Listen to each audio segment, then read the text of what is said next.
بيان إلى الرأي العام العالمي: إن العنف ضد النساء والفتيات هو أحد أكثر انتهاكات حقوق الإنسان انتشاراً واستخداماً في مجتمعنا، فالعنف ظاهرة خطيرة وكارثية على المرأة والمجتمع، وازدادت هذه الظاهرة مع ظهور الجماعات المتطرفة التي لا تقبل أي عرق أو دين آخر لتقوم بأبشع الجرائم بحق النساء من قتل وخطف وضرب واغتصاب، حيث نخص بالذكر الحوادث الثلاثة التي جرت في اليومين الماضيين بحق 3 نساء في جبلة واللاذقية وطرطوس، وهم المدعوات عائشة وغفران وغالية، بين قتل وخطف واعتداء بالضرب والشتم بعبارات الكره والطائفية.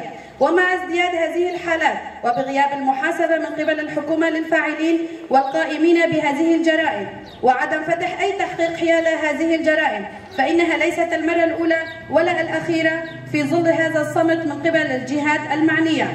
وعدم حماية النساء من هذه الجرائم سوف تتصدر المشهد السوري حالات أشد عنفا، علما أن الثورة وأهدافها كانت وما زالت لإنهاء الظلم والعنف ومحاربة الطائفية والعنصرية. لذلك يتبادر إلى الأذهان كيف أن هذه المجموعات المسلحة التي وصلت إلى الحكم واستغلت اسم الثورة بتطبيق سياسة قاتمة بين هؤلاء المسلحين ليعيد التاريخ نفسه في إبادة العلويين في الساحل تكرارا لإبادة الأرمن على يد العثمانيين. وهذه الجرائم لم تقتصر فقط على نساء الساحل، بل كانت دمويتهم تطال جميع الأراضي السورية التي وجدوا فيها.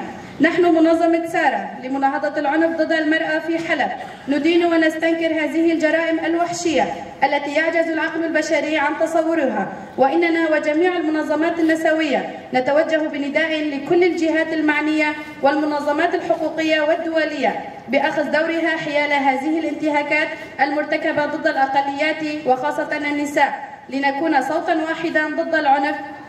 منظمة سارة في حلب 24/5/2025. جنجيان آزادي، جنجيان آزادي، جنجيان آزادي، جنجيان آزادي.